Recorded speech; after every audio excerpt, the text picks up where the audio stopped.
যে 10টি লক্ষণ দেখলে বুঝবেন আল্লাহ তাআলা আপনার কল্যাণ চান। মহান আল্লাহ তাআলা বান্দার চির কল্যাণকামী। তিনি বান্দার জন্য সহজ চান, কঠিন চান না। সর্বদা বান্দার কল্যাণ চান। আল্লাহ যাদের কল্যাণ চান, এই ভিডিওতে তাদের 10টি আলামত তুলে ধরা হলো। তা হলো, নম্বর 1, আল্লাহ যার কল্যাণ চান তাকে মৃত্যুর আগে নেক আমলের সুযোগ দান করেন। আল্লাহ যার কল্যাণ চান তাকে তার জীবদ্দশায় সৎ কাজ করার তৌফিক দান করেন। আনাস রাদিয়াল্লাহু তাআলা আনহু থেকে বর্ণিত, রাসূল সাল্লাল্লাহু আলাইহি ওয়াসাল্লাম বলেন, আল্লাহ যখন তার বান্দা সম্পর্কে কল্যাণের ইচ্ছে করেন তখন তাকে আমল করতে দেন। বলা হলো, হে আল্লাহর রাসূল, কিভাবে তিনি আমল করতে দেন? তিনি বলেন, মৃত্যুর আগে তিনি তাকে নেক আমলের তৌফিক দান করেন। তিরমিজি, হাদিস নম্বর 2142।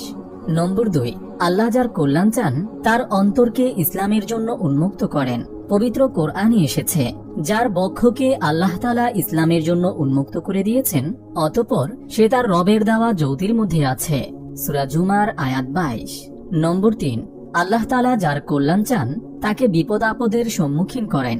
বিপদ আপদ মহান আল্লাহর পক্ষ থেকে এক বড় নিয়ামত। তিনি এর মাধ্যমে বান্দাকে পরীক্ষা করে থাকেন। মহান আল্লাহ তাআলা বলেন, আর অবশ্যই আমরা তোমাদের পরীক্ষা করব কিছুটা ভয়, ক্ষুধা, ধন ও প্রাণের ক্ষতির মাধ্যমে এবং ফল শস্যাদি বিনষ্টের মাধ্যমে। সূরা বাকারা আয়াত 155। সুতরাং আমরা যদি বিপদ আপদকে সর্বোত্তমভাবে আলিঙ্গন করতে পারি, তবেই আল্লাহর পক্ষ থেকে কল্যাণের স্বাদ আস্বাদন করতে পারব ইনশাআল্লাহ। নম্বর 4, আল্লাহ যার কল্যাণ চান তাকে বিপদে ফেলেন। আল্লাহ তাআলা কোনো নেককার ব্যক্তির কল্যাণ চাইলে তাকে বিপদে ফেলেন। হাদিসে এসেছে, আবু সাঈদ খুদরি রাদিয়াল্লাহু তাআলা আনহু থেকে বর্ণিত, তিনি বলেন, আমি নবী করিম সাল্লাল্লাহু আলাইহি ওয়াসাল্লামের কাছে ছিলাম। তখন তিনি ভীষণ জ্বরে আক্রান্ত ছিলেন। আমি তার উপর আমার হাত রাখলে তার গায়ের চাদরের উপর থেকেই তার দেহের প্রচন্ড তাপ অনুভব করলাম। আমি বললাম, হে আল্লাহর রাসূল, কত তীব্র জ্বর আপনার? তিনি বলেন, আমাদের নবী রাসূলদের অবস্থা এমনই হয়ে থাকে। আমাদের উপর দ্বিগুণ বিপদ আসে এবং দ্বিগুণ পুরস্কারও দেওয়া হবে। আমি বললাম, হে আল্লাহর রাসূল, কার উপর সর্বাধিক কঠিন বিপদ আসে? তিনি বলেন, নবীদের উপর। আমি বললাম, হে আল্লাহর রাসূল, তারপর কার উপর? তিনি বলেন, তারপর নেককার বান্দাদের উপর। তাদেরকেও এতটা দারিদ্র্যপীড়িত হয় যে শেষ পর্যন্ত তার কাছে তার পরিধানের কম্বল ছাড়া আর কিছুই থাকে না। তাদেরকেও বিপদে এত শান্ত ও উৎফুল্ল থাকে যেমন তাদেরকেও ধন সম্পদ প্রাপ্তিতে আনন্দিত হয়ে থাকে। ইবনে মাজাহ, হাদিস নম্বর 4024। নম্বর 5, আল্লাহ তাআলা যার কল্যাণ চান তাকে তাকওয়াশীল করে নেন। তাকওয়া একটি মহৎ গুণ। এই গুণ শুধু তারাই লাভ করতে পারে আল্লাহ তাআলা যাদের কল্যাণ চান। আবু হুরায়রা রাদিয়াল্লাহু তাআলা আনহু থেকে বর্ণিত, রাসূল সাল্লাল্লাহু আলাইহি ওয়াসাল্লাম বলেছেন, আল্লাহ তাআলা যখন কোনো বান্দার কল্যাণ চান তখন তার অন্তর ধনী করে দেন এবং তার অন্তরে তাকওয়া দান করেন। আর আল্লাহ তাআলা যার অকল্যাণ চান তখন তার সামনে দরিদ্রতা ছড়িয়ে দেন। ইবনে মাজাহ, হাদিস নম্বর 6217। নম্বর 6, আল্লাহ তাআলা যার কল্যাণ চান তাকে সত্যবাদী ও ন্যায়পরায়ণ সঙ্গী দেন। আল্লাহ তাআলা যখন কোনো নেতার কল্যাণ চান তখন তার উত্তম সঙ্গী দান করেন। আয়েশা রাদিয়াল্লাহু তাআলা আনহা থেকে বর্ণিত, রাসূল সাল্লাল্লাহু আলাইহি ওয়াসাল্লাম বলেছেন, আল্লাহ তাআলা যখন কোনো নেতার জন্য কল্যাণের ফয়সালা করেন তখন তিনি তাকে সত্যবাদী, ন্যায়নিষ্ঠ উজির দান করেন। যদি সে নেতা কিছু ভুলে যায় তখন সে উজির তাকে তা স্মরণ করিয়ে দেয়, আর আমির যদি তা স্মরণ রাখে তখন উজির তাকে সাহায্য করে। পক্ষান্তরে আল্লাহ তাআলা কোনো নেতার যদি অকল্যাণের ফয়সালা করেন তাকে অযোগ্য উজির দান করেন।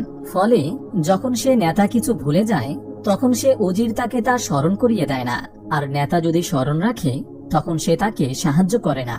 আবু দাউদ, হাদিস নম্বর 2932। নম্বর 7, আল্লাহ তাআলা যার কল্যাণ চান তাকে দ্বীনের জ্ঞান দান করেন। মুআবিয়া রাদিয়াল্লাহু তাআলা আনহু থেকে বর্ণিত, রাসূল সাল্লাল্লাহু আলাইহি ওয়াসাল্লাম বলেছেন, আল্লাহ যার কল্যাণ চান তাকে দ্বীনের প্রজ্ঞা দান করেন। আল্লাহই দানকারী আর আমি বন্টনকারী। সহিহ বুখারী, হাদিস নম্বর 71। নম্বর 8, আল্লাহ তাআলা যার কল্যাণ চান তাকে দুনিয়ার শাস্তি ভোগ করান। যারা আল্লাহর প্রিয় বান্দা তাদের তিনি দুনিয়ায় কিছু শাস্তি ভোগ করান যাতে পরকালে তার সেই বান্দাকে শাস্তি ভোগ করতে না হয়। আনাস রাদিয়াল্লাহু তাআলা আনহু বলেন, রাসূল সাল্লাল্লাহু আলাইহি ওয়াসাল্লাম বলেছেন, আল্লাহ তাআলা যখন তার বান্দার মঙ্গল কামনা করেন তখন দুনিয়ায় তাকে অতি তাড়াতাড়ি বিপদ আপদের সম্মুখীন করা হয়। আর যখন তিনি কোনো বান্দার অকল্যাণের ইচ্ছে করেন তখন তিনি তার গুনাহের শাস্তি প্রদান থেকে বিরত থাকেন। অবশেষে কেয়ামতের দিন তাকে এর পরিপূর্ণ আযাবে নিপতিত করেন। তিরমিজি হাদিস নম্বর 2396। নম্বর 9, আল্লাহ তাআলা যার কল্যাণ চান তার দেহ, সম্পদ ও সন্তানদের বিপদগ্রস্ত করেন। আল্লাহ তাআলা যে ব্যক্তির কল্যাণ চান তার নিজের এবং সম্পদ ও সন্তানের উপর বিপদ দেন। রাসূল সাল্লাল্লাহু আলাইহি ওয়াসাল্লাম বলেন, কোন ব্যক্তির জন্য বিনা পরিশ্রমে আল্লাহ তাআলার পক্ষ থেকে মর্যাদার আসন নির্ধারিত হলে আল্লাহ তাআলা তার দেহ, সম্পদ অথবা সন্তানকে বিপদগ্রস্ত করেন। অতঃপর সে তাতে ধৈর্য ধারণ করলে শেষ পর্যন্ত বরকতময় মহান আল্লাহ কর্তৃক নির্ধারিত উক্ত মর্যাদার স্তরে উপনীত হয়। আবু দাউদ হাদিস নম্বর 3090। নম্বর 10, আল্লাহ তাআলা যার কল্যাণ চান তার মধ্যে নম্রতার উদ্রেক ঘটান। আল্লাহ তাআলা নম্রতাকে ভালোবাসেন আর তিনি যার কল্যাণ চান তাকেই এই গুণটি দান করেন। রাসূল সাল্লাল্লাহু আলাইহি ওয়াসাল্লাম বলেন, আল্লাহ তাআলা যখন কোনো আহলে বায়াতের কল্যাণ চান তখন তার মধ্যে নম্রতার উদ্রেক ঘটান। মুসনাদে আহমদ হাদিস নম্বর 24471। আপনি যদি এরকম ভিডিও আরো পেতে চান তাহলে এই চ্যানেলটি সাবস্ক্রাইব করে পাশে রাখা বেল আইকনটি অন করে দিন।